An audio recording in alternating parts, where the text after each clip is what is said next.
indeed. Bob Walk is on the line with us this morning, brought to you by A&A Construction. Bob, final weekend of the Grapefruit League. We're not far away, are we? Oh, no, we're getting really close. We're going to, after, I think, Monday's game, heading across the state over to Miami and get things going. We're trying to make these last decisions that they're waiting to make sure that they don't have any injuries or anything at the end. I think we talked a lot about Harrington and why he was making that start on Tuesday, and I said, hey, you got to have plan Bs and things. You never know what might happen.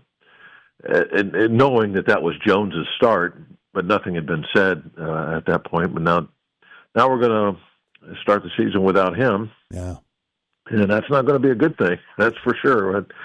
But we'll see how things go. And I mean, nobody said it's Harrington, but they put him in his spot in his last start, and he pitched well. So yeah, well, there are options for the Pirates. You hate to have to go to them, but there's Carmen Mlodzinski, there's Thomas Harrington, there's Caleb Ferguson, all of these different options. And through the course of a season, as you have pointed out quite often, you need more than a five-man pitching rotation, and the Pirates will be calling upon some of those young arms, and we'll get a chance to look at them. But there are other positions as well that still have to be decided. And this week I've thrown some birthdays at you, Smiley and Scurry. We were talking about that. Today is Manny Sanguillen's birthday. He is 81 years of age today, and I'll use that to get into the subject of catching. Of course, no one caught like Manny did. He was a real trailblazer, and no one ran like Manny did as a catcher. And I recall reading a Sports Illustrated article back in that day where it said, Manny Sanguillen's batting .335, and he's hitting sixth in this crazy Pirates lineup. That's how good that Pirates team was with the lumber company. But you don't find catchers like Manny Sanguillen anymore in the major leagues. The Pirates have Joey Bart. He's set to be the opening day catcher and probably get the bulk of the catching. But then you've got Andy Rodriguez and Henry Davis, and they have to decide one of those two guys is going to be the backup. Yeah, I don't know right now exactly which one. That's going to be an interesting call. I thought that they would, when spring training started, I thought, and we found out that Horwitz, the guy that they traded for, it was not going to be ready. Mm-hmm. That he had a broken wrist. I thought, well, they're going to carry three catchers, and Indy will probably play a lot of first base. But they haven't. They've kind of quashed any speculation that he'll be at first base. So, yeah. I don't know. All he does is catch.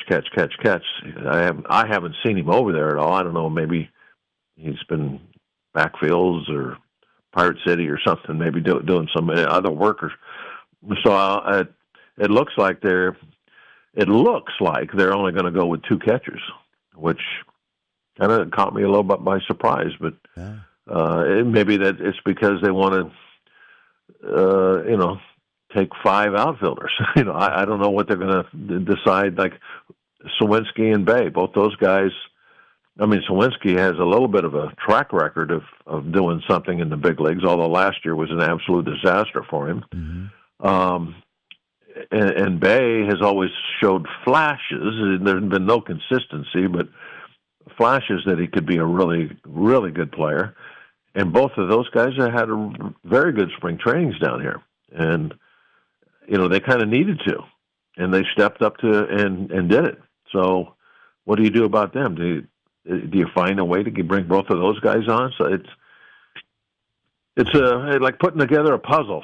Every time you put in one piece, it affects something else. So they're taking their time with this. That's for sure. It's pretty amazing how many people are still in camp, but they have so many people that could or probably are going to start the year on the IL that that'll give them a few more options about who they send out and who they don't. Yeah, and then of course Bay, he has that option of also playing in the infield if they need him to on occasion, and Sawinski can play all three of those outfield positions. So So they've got that. Henry Davis has played a little outfield, but he's like Andy. You've pretty much only seen him at catcher here in spring training. It seems like the Pirates have more options to choose from, and you're right. They're taking their time here, and that's not a bad thing.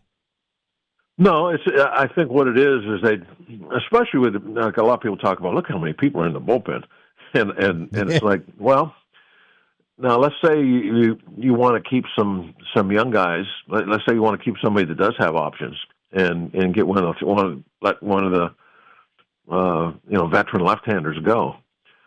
Well, you don't want to say, okay, we're going to let so-and-so go. He'll find a place with another big league team for sure, but we don't have any place for him here.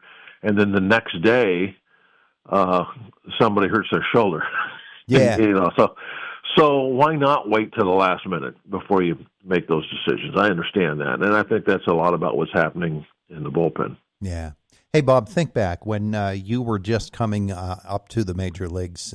Manny Sanguillen's career was just coming to a close, but you were able to watch him through the 70s, and what a special player he was. He really was revolutionary for the day, wasn't he? Oh, yeah. You didn't, and still to this day, you just don't see very many. Kendall was a little bit like that, real like athletic, could maybe go out and play the outfield or play shortstop or something like that. I mean, that kind of athleticism. You didn't see those guys behind home plate. Guys behind home plate were like plotters, the backstop, the tools of ignorance and all that stuff. That's what catchers were. But yeah, Manny really broke that mold as being extremely athletic. I think he didn't play much baseball as a youngster, which might be a little unusual.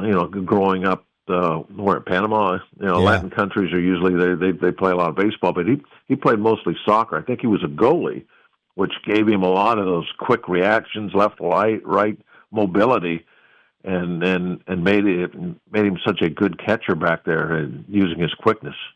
Yeah. So he definitely broke a lot of molds. He sure did. And you talk about a bad ball hitter. He preferred it to be out of the strike zone. He would go after anything. If he thought he could get the barrel of the bat to the ball, he's swinging. He didn't care what it was. Strike. What the difference does it make? I can get it could be eyeball high, and I can get the barrel of the bat to it. I'm going to hit it. Yeah, it's just amazing. And that was that quick reaction. That you speak of, that fast twitch muscle that the sports physiologists all talk about. He certainly had that. And he played the game with such joy. Oh, yeah. He was even to this day, to see him and Blast mix it up, getting on each other, it's awesome. He played with a lot of joy, and boy, what a clubhouse that had to be back then, with the lumber company days. Oh, yeah, yeah. And then, of course, you move into the 70s and the Dave Parker days. We have not asked you about Dave Parker as a ball player, of course, his time with the Pirates and your time. I think they might have overlapped a little bit, didn't they? No, he left the year before I got here. 83, I think, was his last year, and I got here in 84. What was it like to stand on a mound and have that guy come up to the plate against you? Oh, it's scary. I mean, the whole Pirate team was intimidating. They had they scruffy beards and longish hair, and they looked like pirates. To be honest with you, and it all started with Parker. He was the most intimidating of all of them, and the way they just swaggered around, and it's like, who are these guys? It was pretty. It was a different. When you're playing the Pirates, it was different than playing anybody else. In my first year, it was way different, and part of that was the intense rivalry between Philadelphia and Pittsburgh. Mm-hmm. But still, it was, the Pirates just weren't different than any other team. Yeah, I mean, you get Parker batting third, and then right after him comes Stargell with that windmill. The way Parker waved that bat, it was so darn menacing, and then the windmill from Stargell. I can't imagine being out there on the mound and saying, I got to pitch to these guys. Oh, yeah, it was kind of crazy. Yeah. back in those days. But, Fun stuff. What a wonderful time to play and watch baseball. Yeah, you bet. All right. 60s, 70s, 80s, that was all pretty awesome. You on the game tonight, Bob? Yeah, I'm going to be driving down there here, and I don't know, probably leave here around 2-ish or so. Yeah. It's a little bit of a ride down to Fort Myers, a couple hours. Yeah. What do you got? You carpool down there? Is that what you do? Brownie has some stuff that he needs to do during the day, like halfway down there. He said he was going to stop and see some people. Okay. So I'm just going to meet him down. I don't want to make a day of it. There you go. So I'm gonna just hang out here and leave this afternoon. All right, Bob. Well, we'll look forward to the game tonight with you and Brownie on the call. Thanks for coming along with us all this week. We appreciate it. Hey, I'll talk to you Monday. All right, Bob Walk with the Pirates, bye-bye. brought to you this morning by A&A Construction. We have one more spring training visit. It'll be with Bob come Monday morning.